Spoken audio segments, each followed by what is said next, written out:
Dalam nama Bapa dan Putra dan Roh Kudus. Amin. Ya Tuhanku, ya Allahku, aku sungguh percaya bahwa Engkau hadir di sini, bahwa Engkau melihatku, bahwa Engkau mendengarkan aku.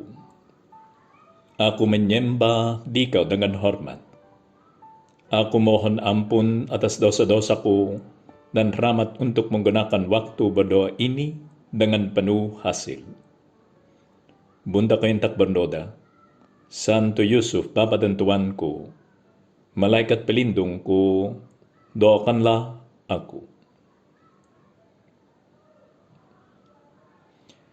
Katanya Injil menurut Santo Matius, ketika orang-orang Farisi mendengar bahwa Yesus telah membuat orang-orang Saduki itu bungkam, berkumpullah mereka, dan seorang dari mereka, seorang ahli Taurat, bertanya untuk mencobai dia. Guru, hukum manakah yang terutama dalam hukum Taurat? Ya, hukum yang mereka mengikuti itu banyak, tapi yang paling dasar adalah 10 perintah Allah. Dan karena sudah tidak menemukan cara lain untuk mencobai Tuhan, mereka berpikir bahwa mungkin kalau dia salah pilih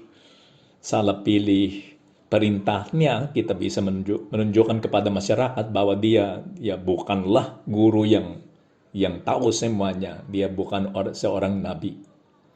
Maka si ahli Taurat itu, walaupun dia sudah tahu jawabannya, dia tanya, guru, hukum manakah yang terutama dalam hukum Taurat? Yesus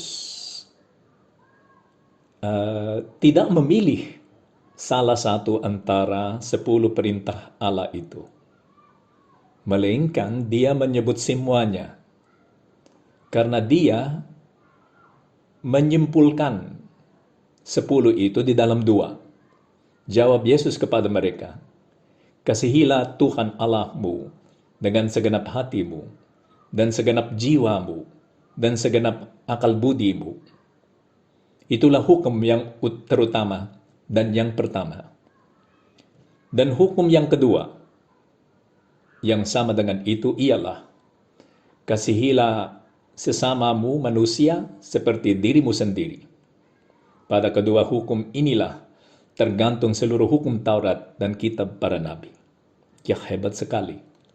Karena kita tahu sekarang bahwa yang antara 10 perintah Allah itu, yang 3 pertama itu berhubungan dengan Allah.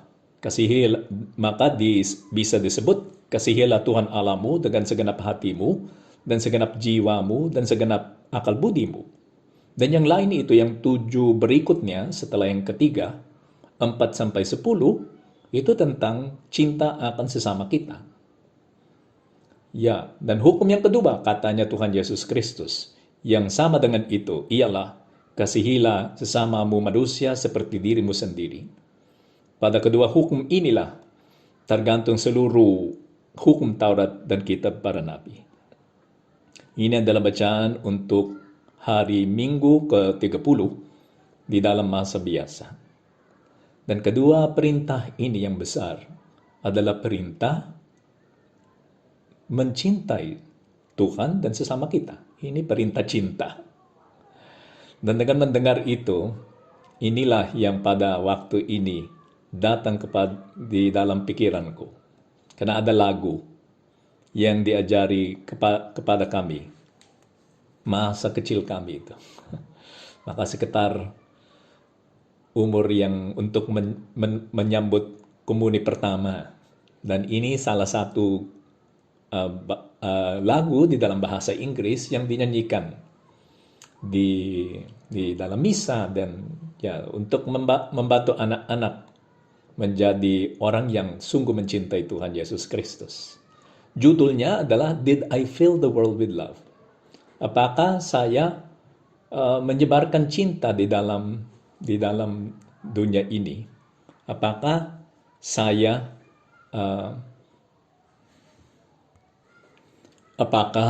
menyebarkan cinta di dalam dunia ini? Dan lagunya bertanya, pagi, tengah hari, dan siang dan sore. In the morning of my life, I shall look to the sunrise, at the moment of my life when the world is new. And the blessing I shall ask is that God will grant me to be brave and strong and true. Berkat yang saya minta dari Tuhan pada permulaan kehidupan ko ini, karena yang morning itu, yang pagi itu adalah permulaan kehidupannya sendiri. Dan dia minta diberikan kekuatan untuk menyebarkan cinta di dalam dunia ini.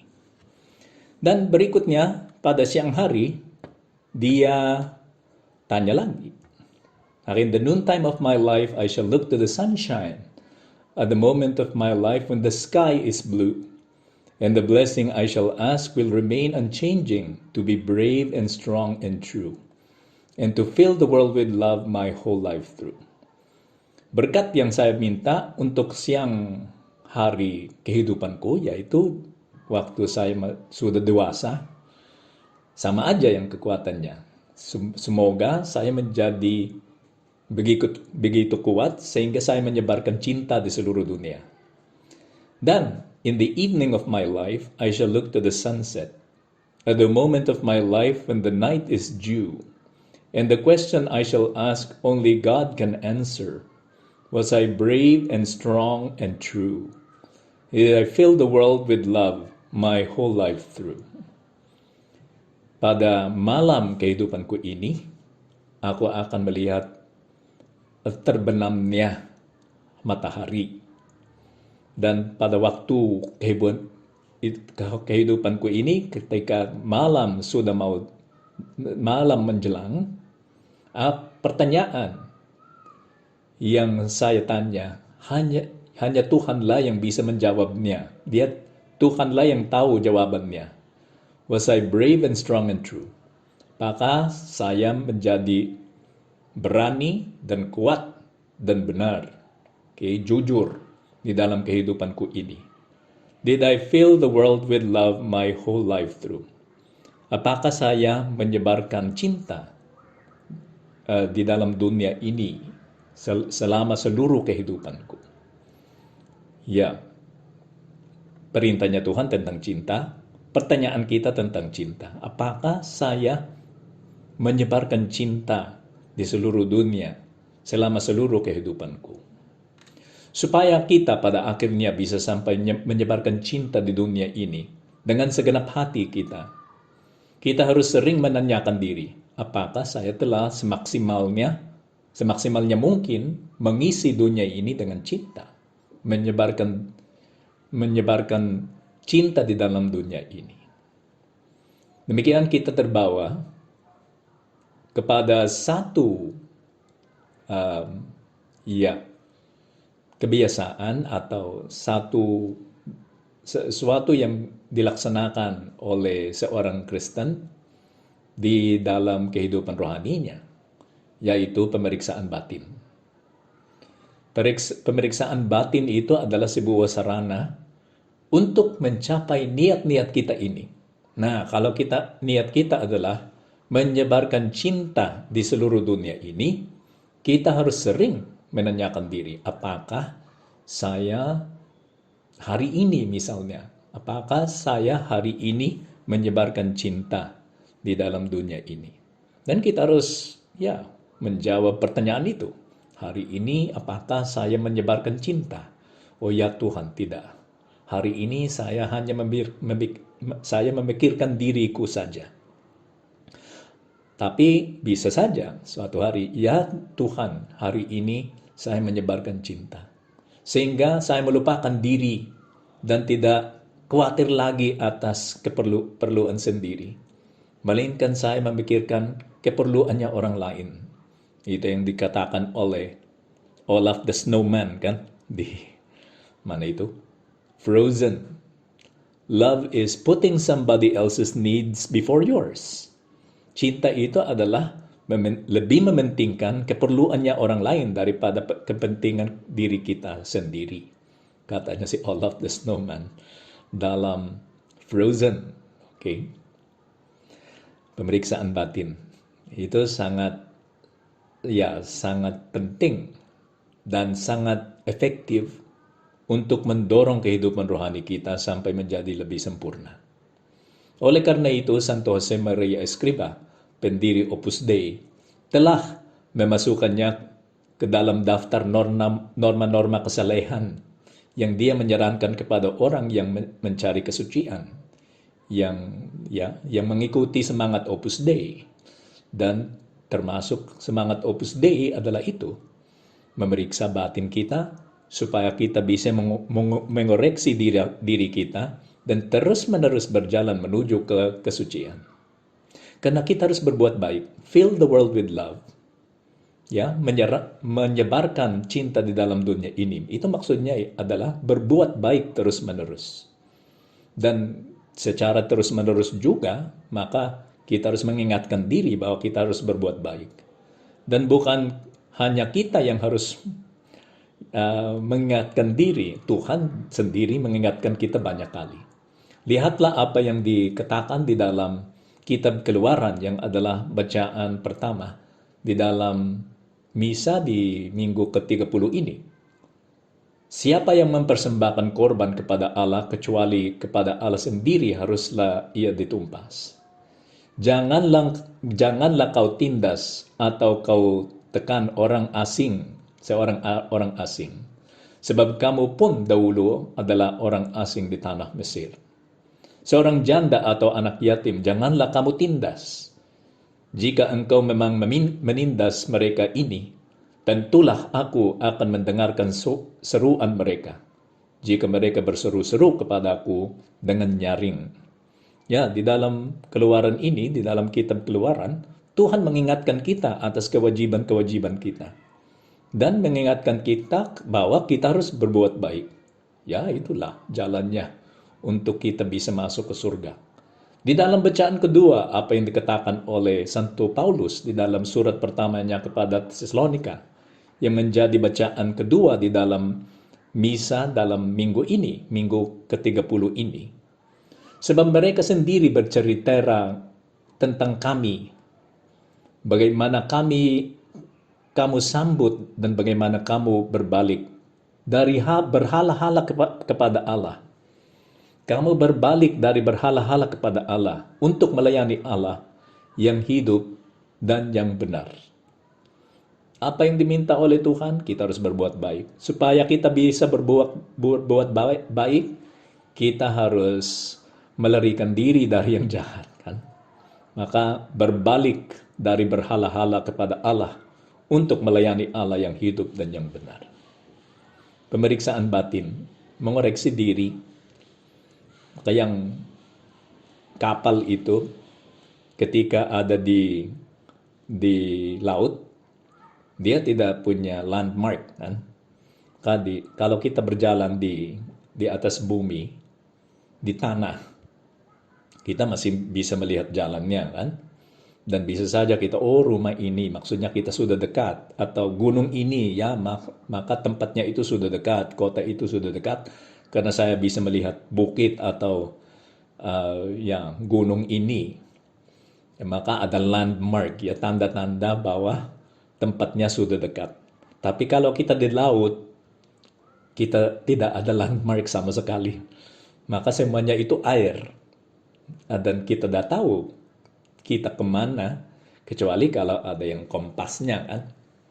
Dan katanya Santo Jose Maria, sebuah kapal supaya dia bisa sampai ke pelabuhan yang dia mencari, dia harus arahnya itu harus selalu benar. Sehingga kapal itu sangat aktif mengoreksi diri kan. Karena walaupun dia berpaling ke kiri atau ke kanan sedikit aja, 1 derajat ada ke kiri atau ke kanan, kalau dia mengikuti yang belok kiri itu yang 1 derajat itu, dia tidak akan ke pelabuhan yang dia mencari. Kan? 1 derajat ada ke kiri atau 1 derajat hanya ke kanan, dia sudah tidak bisa sampai ke pelebuhan yang dia tuju. Maka kita harus selalu mengoreksi diri. Sama dengan apa yang kehidupan rohani kita. Kalau kita salah arahnya, kita bisa tersesat. Dan pemeriksaan batinlah yang bisa menjadarkan kita bahwa kita sudah tersesat. Sedikit aja ya, 1 derajat ke kiri, 1 derajat ke kanan. Tapi itu cukup sehingga kelama-lamaannya itu kita jauh dari tujuan kita itu. Maka kita harus mengoreksi diri dengan pemeriksaan batin. Kemarin itu kami menonton video itu yang judulnya adalah Social Dilemma. Menarik, walaupun harus dipertimbangkan apa yang mereka sebut di sana. Yang social dilemma itu adalah orang-orang yang pintar komputer dan teknologi yang mengatakan bahwa yang social media itu tujuannya adalah menjual kita, kata mereka. Kenapa? Karena social media itu selalu sejauh mereka bisa, mereka mengumpulkan semua informasi tentang kita. Dan kita memberikan informasi itu kepada mereka. Karena dari sudut pandangan kita, tidak ada masalah kan.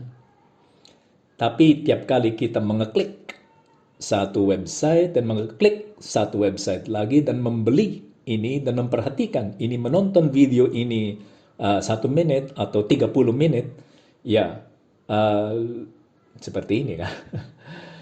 Itu dicatat kan. Orang ini menonton video ini selama berapa menit ini. Dan karena ada algoritmnya kan. Ya, algoritma itu coba melihat apalagi yang akan diklik oleh orang itu. Dan di mana kita pergi, di sanalah kita ditawarkan iklannya. Dan mereka memilih iklan yang paling cocok bagi kita. Maka mereka kenal kita karena apa yang kita melihat, informasi yang ada di dalam sosial media kita. Mereka tahu apa yang kita cenderung beli. Oke. Maka orang-orang itu yang membuat video social dilemma di Netflix merasa bahwa kita dimanipulasi oleh orang-orang itu. Saya kurang tahu kalau kita memang dimanipulasi. Karena sebelum sosial media itu, kita sudah dimanipulasi sebetulnya. Iklan-iklan itu mengatakan sesuatu yang mungkin tidak benar kan. Tapi kita terpengaruh karena menarik kan. Misalnya yang pasta gigi itu. Kata mereka punya kalsium, dan karena kalsium itu memperbaiki gigi kita. Sebetulnya kalsium itu tidak bisa memperbaiki gigi dari luar. Kita harus meminumnya atau memakannya. Dan juga gigi kita ini kalau kita sudah dewasa tidak berkembang lagi kan, tetap seperti itu. Nah, kita terpengaruh. Dan waktu kami menonton social dilemma itu, saya berpikir, apakah itu benar kan? Bahwa kita dikontrol oleh orang-orang itu. Saya pernah berpikir itu waktu saya membaca bukunya si Daniel Kahneman, Thinking Fast and Thinking Slow. Di mana dia menyebut itu juga, bahwa iklan-iklan itu mempengaruhi kita. Cara bagaimana sebuah kuesioner itu ditulis bisa mempengaruhi kita untuk memilih sesuatu kan. Misalnya mendonorkan organ-organ kita. Pemerintahan pernah melaksanakan itu. Atau mempengaruhi kita kalau di dalam negara itu ada sebagian dari pajak kita diberikan kepada gereja misalnya. Nah, kita bisa dipengaruhi oleh cara bagaimana kuesioner itu ditulis. Sehingga kita terdorong untuk memilih pilihan ini. Itu disebut oleh Daniel Kahneman di dalam bukunya Thinking Fast and Thinking Slow. Dan saya berpikir itu selalu terjadi. Tapi apakah memang kita terpaksa 100% sehingga kita tidak punya kontrol diri lagi ketika kita memakai sosial media atau memperhatikan iklan. Nah, ini baru saya ingat bahwa pemeriksaan batin. Mungkin orang yang tidak mindful, ya disebut itu sangat sangat populer sekarang, mindful, yang memperhatikan detailnya, yang mempertimbangkan hal itu dengan baik. Kalau kita mindful dan kita bisa mengontrol diri. Kita bisa mengontrol diri. Kenapa? Karena kita sadar. Orang yang candu dengan social media menjadi adiknya. Addict, yang Inggrisnya addict. Social media, dia tidak berpikir. Kan? Dia merasa sesuatu terdorong oleh perusahaan itu, tidak mempertimbangkannya, tidak mengkritisi perusahaan itu, dan mengikuti itu saja. Perusahaannya aku beli, aku makan, aku nonton gitu. Mengikuti perusahaan itu. Dan dibiarkan perusahaan itu mendorong dia ke arah yang dia pilih. Dan kita tidak bisa pilih sendiri. Tapi menurut saya, orang yang tahu bagaimana memeriksa batinnya, orang yang tiap hari dia memeriksa batinnya di depan Tuhan, dia tidak mudah dipengaruhi oleh itu. Dia akan berpikir dulu. Ya, seperti yang kita melaksanakan kalau kita sadar kan, apakah saya mengunggah hal ini, foto ini supaya aku diperhatikan kan? Dan kalau itu tujuan kita, nanti tidak diperhatikan, kenapa saya sedih? Bahwa karena mereka tidak tidak ada mengklik like gitu, tidak ada yang mengklik like untuk postingku ini. Apakah saya sedih? Orang yang bertanya seperti ini sadar, aku sedih karena tujuanku waktu saya mengunggah fotoku ini adalah supaya saya dikagumi kan. Supaya orang itu supaya kesombonganku itu diberi dikuatkan. Karena atau bukan kesombongan, mungkin kebanggaan gitu. Tapi masalahnya kebanggaan itu bisa menjadi kesombongan kan. Kalau seorang memeriksa batinnya, dia akan menjadi sadar atas intensi-intensi semua tindakan itu. Membaca itu, membuka ini, menonton video itu. Ya, orang yang memeriksa batin bisa melaksanakan itu. Maka pembelaan kita atas ancaman ini dari sosial media adalah pemeriksaan batin. Juga itu membela kita dari yang si jahat, ya, iblis. Karena iblis itu selalu menipu kita. Sehingga kita dengan tidak sadar, hampir tidak sadar, dia membawa kita ke dosa. Tapi orang yang memeriksa batinnya akan melihat tujuannya si iblis ini dan bisa menolaknya. Beatus Alvaro del Portillo yang menggantikan Santo Samaria sebagai pemimpin Opus Dei. Beatus Alvaro del Portillo pernah mengatakan, menulis di dalam suratnya, kita harus rekomendasinya kepada semua orang adalah Athera Conciencia yang di dalam bahasa Spanyol, karena indah suaranya itu. Athera Conciencia, el examen de conciencia. Melaksanakan pemeriksaan batin dengan baik, dengan seksama itu. Melaksanakan pemeriksaan batin kita dengan seksama. Maka kita harus memeriksa batin. Maka yang saya mengupload ini akan membantu seseorang. Atau saya melaksanakannya supaya mereka memperhatikan aku.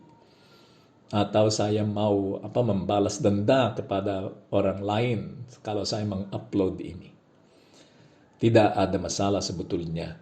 Karena bisa saja kan, dengan menonton video seperti itu, kesimpulan kita adalah, wah, sosial media itu sangat jahat. Sehingga harus dibuang semuanya, harus dibatalkan semua social media itu.